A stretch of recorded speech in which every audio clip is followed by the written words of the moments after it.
कुंभ राशि वालों, महापरिवर्तन का शंखनाद होगा, किस्मत फट पड़ेगी। मेरे कर्मयोगी कुंभ राशि के साथियों, मेरी बातों को कान खोलकर सुनो।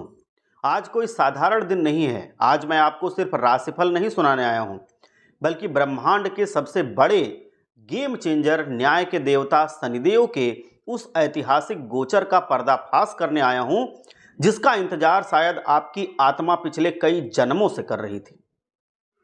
तारीख नोट कर लीजिए। जो आकर के शनिदेव जी का परिवर्तन कर चुकी है वो है 28 नवंबर 2025। किस्मत आपकी बदल चुकी है। इस दिन हमारे ब्रह्मांड के सबसे बड़े दंडाधिकारी, कर्मफल के राजा शनिदेव अपनी टेढ़ी चाल बकरी को छोड़ करके सीधी चाल मार्गी में प्रवेश कर चुके हैं। ये महज दिशा बदलना नहीं है, ये है एक युग का अंत और एक नए स्वर्णिम युग की शुरुआत का शंखनाद है। इसे ऐसे समझो जैसे आप पिछले 30 सालों की अपनी कर्म कथा का हिसाब किताब चुका चुके हैं और अब आपके हाथ में आपकी नई जिंदगी का घोषणा पत्र थमाया जा रहा है। इसका असर सिर्फ कुछ हफ्तों का नहीं होगा, बल्कि 8 महीने तक रहेगा। पूरे 26 जुलाई 2026 तक रहेगा। अगर आप कुंभ राशि या कुंभ लग्न से जुड़े हुए हैं तो ये सीक्रेट वीडियो आपकी जिंदगी की सबसे बड़ी चाबी होगी। मैं आपको सिर्फ मीठी मीठी गोलियां देने नहीं आया हूं। मेरा मकसद है आपको ग्रहों के शुद्ध गणित और उस कठोर सत्य से परिचित कराना, जिसे जानकर आप अपनी किस्मत को अपने हाथों से लिख सकते हैं। क्या आपने महसूस किया है कि आपके करियर की गाड़ी किसी अदृश्य ब्रेक की वजह से रुक चुकी है? आपकी मेहनत का पूरा फल आपको नहीं मिल रहा है। पैसों की बाल्टी नीचे से लगातार टपक रही है। रिश्तों में एक अजीब सा भारीपन और तनाव आ गया है। इन सारे जटिल सवालों का स्पष्ट और सटीक जवाब आपको आज इस गहन ज्योतिषीय विश्लेषण में मिलने वाला है। बकरी काल, आत्मा का ऑडिट और मंथन। याद कीजिए, पिछले 138 दिन यानी कि 13 जुलाई से लेकर के अब तक शनिदेव बकरी थे। ज्योतिष की भाषा में इस समय आपकी आत्मा के गहन मंथन का समय था। ये एक तरह का अनिवार्य कार्मिक ऑडिट था। शनिदेव जब जांच कर रहे थे कि आपके पिछले कर्मों में कितनी ईमानदारी आपने बरती थी। शायद इसीलिए आपकी मेहनत का क्रेडिट कोई और ले गया। व्यर्थ के विवादों और कानूनी पचड़ों ने आपको घेर लिया। मानसिक तनाव का एक अदृश्य बोझ हमेशा आपके सर पर बना रहा। लेकिन अब 28 नवंबर 2025 को सुबह 9 बजे यह चक्र निर्णायक रूप से घूम चुका है। शनि का मार्गी होना उस अदृश्य अवरोध का विनाश है जिसने आपकी प्रगति की राह को जाम कर रखा था। और जरा स्थिति की सुंदरता तो देखिए।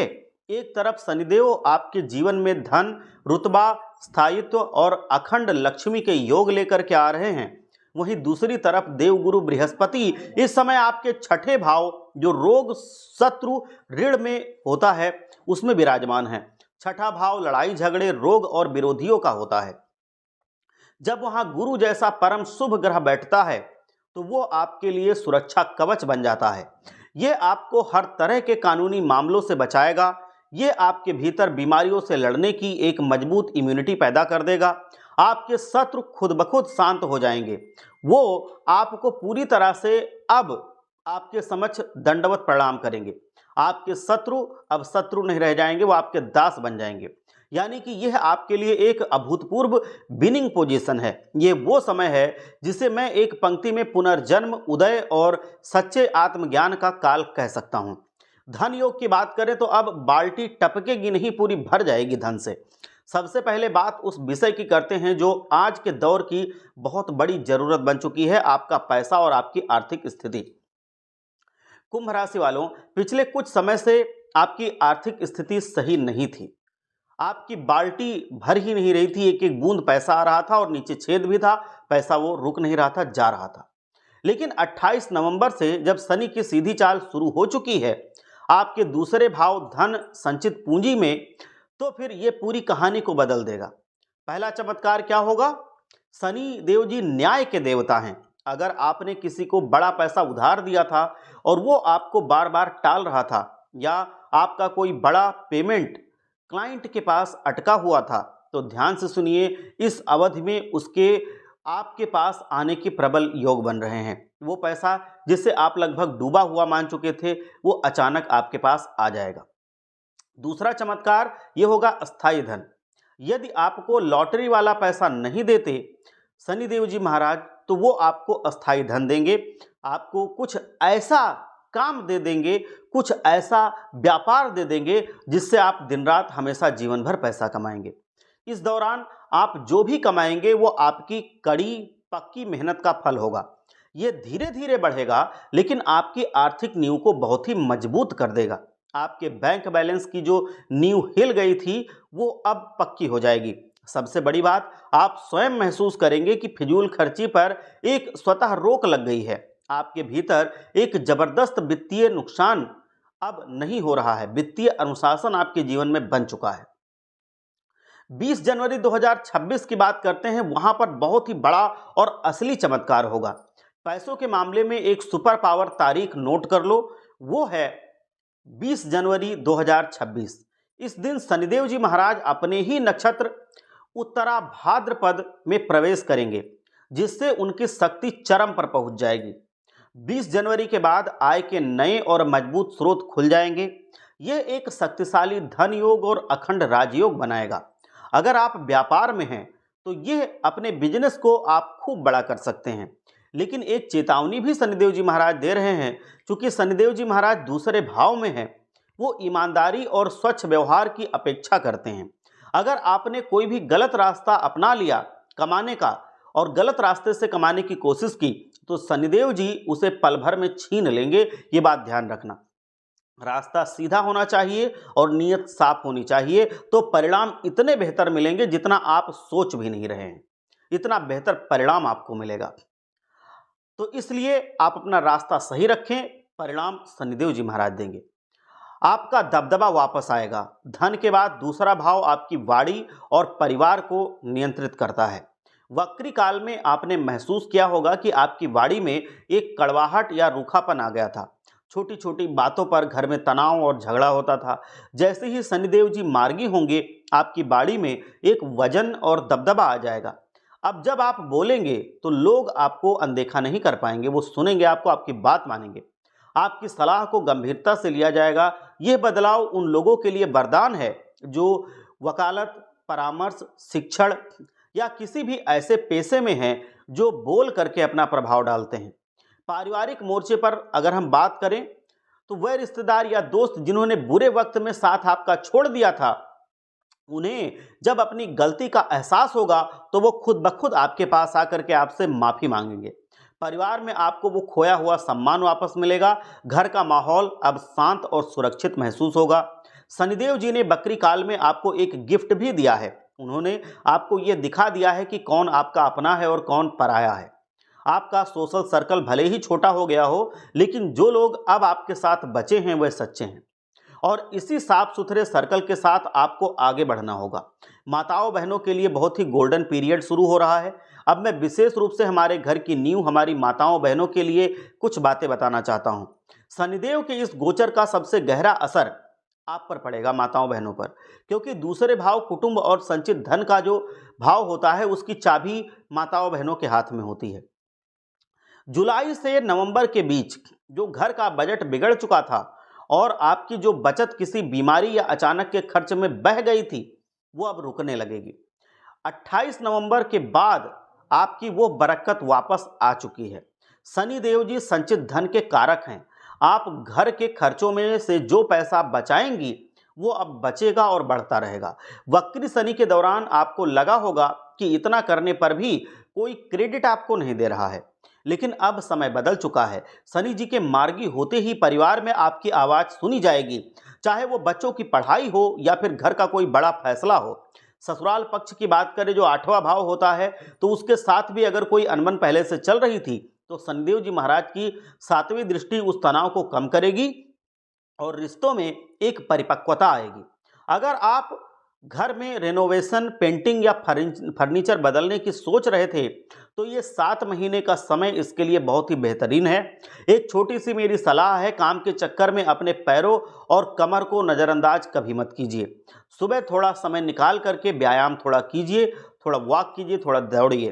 शनि की सुपर पावर दृष्टियां हैं, उनका परिणाम आपको मिलने वाला है। अब हम आपको उस तकनीकी और शक्तिशाली हिस्से को बता रहे हैं जो समझना बेहद अनिवार्य है। सुख सुविधाओं का द्वार खुल रहा है। शनि देव जी की तीसरी दृष्टि आपके चौथे भाव पर पड़ रही है, जो सुख, माता, भूमि, भवन, वाहन पर पड़ रही है। अगर मार्च से जुलाई 2025 से कोई प्रॉपर्टी डील, जमीन, मकान अटका हुआ था, तो अब वो डील फाइनल हो जाएगी। माता जी के स्वास्थ्य में जबरदस्त सुधार होगा।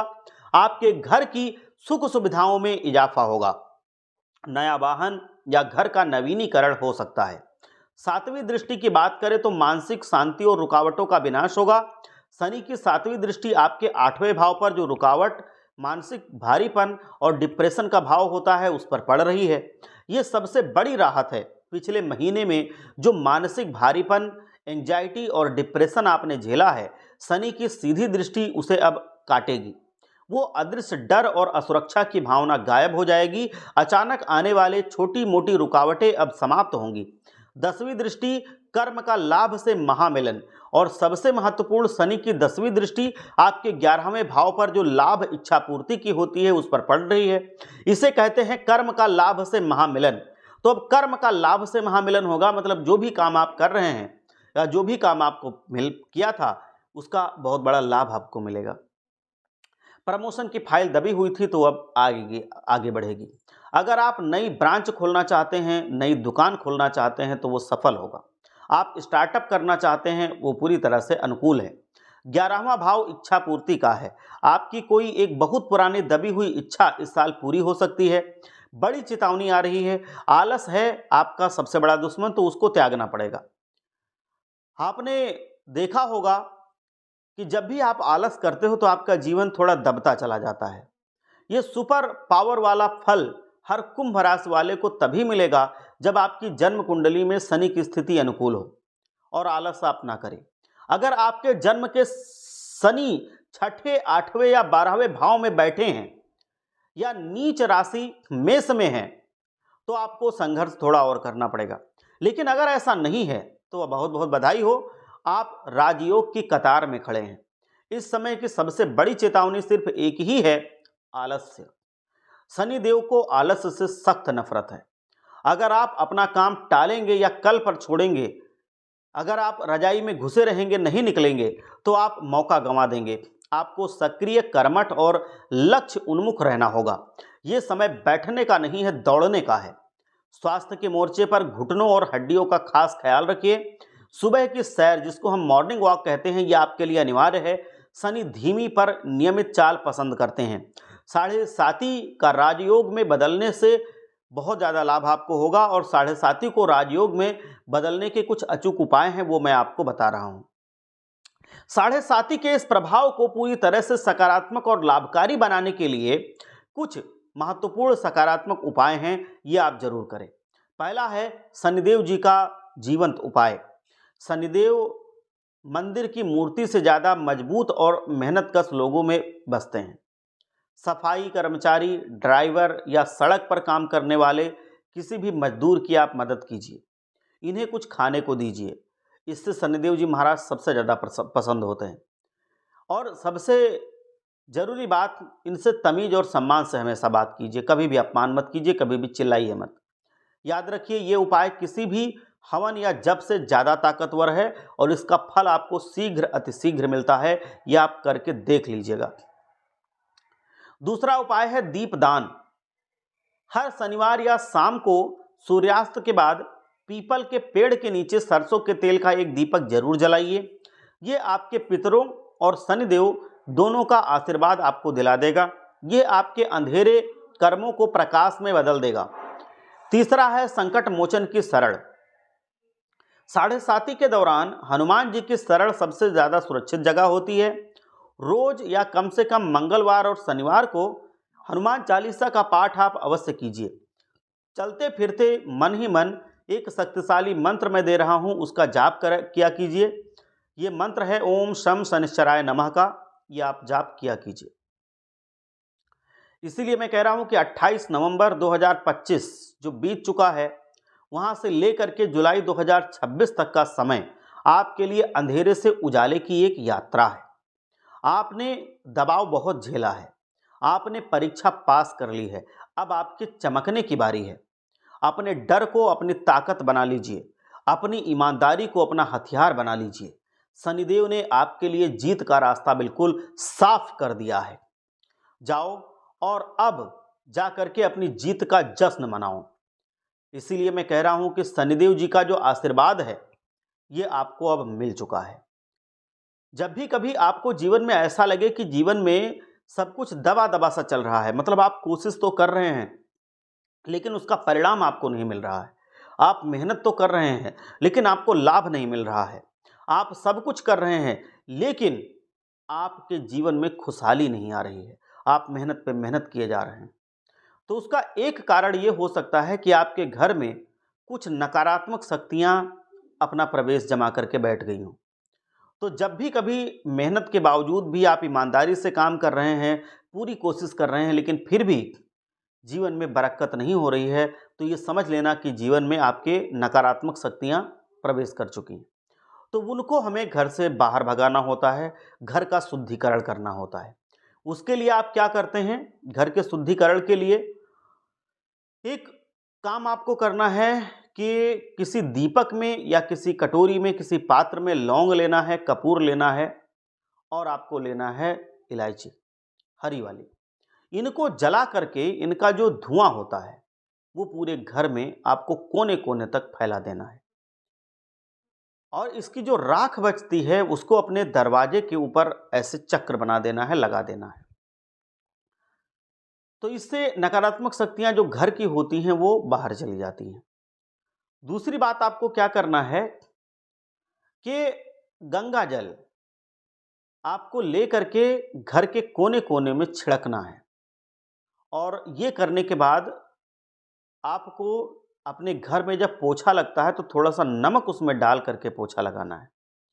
इतना काम करना है, इससे जो नकारात्मक शक्तियां होती हैं वो चली जाती हैं और फिर आपके जीवन में आपको अपनी मेहनत का फल मिलने लगता है, आपको अपने कर्मों का फल मिलने लगता है। आप जो भी ईमानदारी से काम करते हैं उसके बीच में नकारात्मक शक्तियां नहीं आती हैं, तो जो ग्रहों का परिवर्तन होता है उसका भी पूरा पूरा प्रभाव आपको देखने को मिलता है। मतलब अगर ग्रहों की स्थिति शुभ हो गई तो वो शुभ परिणाम देखने को मिलेगा, लेकिन कभी कभी इसलिए नहीं मिलता है क्योंकि घर में नकारात्मक शक्तियां होती हैं तो वो ग्रहों के प्रभाव को निष्फल कर देती हैं। तो इस वजह से आपको इस चीज़ का भी ध्यान रखना है, घर का शुद्धिकरण और घर की साफ सफाई को विशेष रूप से ध्यान में रखना है। घर की साफ सफाई जब होती है तो वो माता लक्ष्मी को आकर्षित करती है, क्योंकि माता लक्ष्मी सिर्फ उसी जगह पर रहना पसंद करती हैं जहाँ पर साफ सफाई हो, जहाँ पर गंदगी ना फैली हो, जहाँ पर किसी ऐसी दैवीय चीज़ का अपमान ना होता हो। जैसे कि घर में जो झाड़ू है उसका कभी अपमान नहीं होना चाहिए। घर में तुलसी माता जी हैं उनके पास कभी गंदगी नहीं होनी चाहिए। अगर कभी झाड़ू पर गलतीवश आपका कहीं पैर लग जाए या आप उसको लांघ करके चले जाएं तो तुरंत झाड़ू का आप प्रणाम कीजिए और तुरंत क्षमा मांगिए, लक्ष्मी माता जी से भी और झाड़ू से भी, क्योंकि झाड़ू जो होता है ये लक्ष्मी माता का एक स्वरूप है। दूसरी बात, झाड़ू को कभी भी ऐसे खड़ा करके नहीं रखना होता है, उसको ऐसे पड़ा करके रखना होता है और ऐसी जगह पर रखना होता है जहाँ पर आते जाते हुए लोगों की नज़र उस पर बिल्कुल ना पड़े। ये बातें आपको ध्यान में रखनी है। आपके घर में बरकत होना शुरू हो जाएगी, कितनी भी मुश्किल परिस्थिति हो वो धीरे धीरे करके सही होने लगेगी। आपका घर में मन भी लगेगा, आपके घर में बरकत भी होगी, आपके घर में धन का आगमन भी बढ़ेगा। एक बार सच्चे मन से जयकारा लगाइए, हर हर महादेव, जय भोलेनाथ।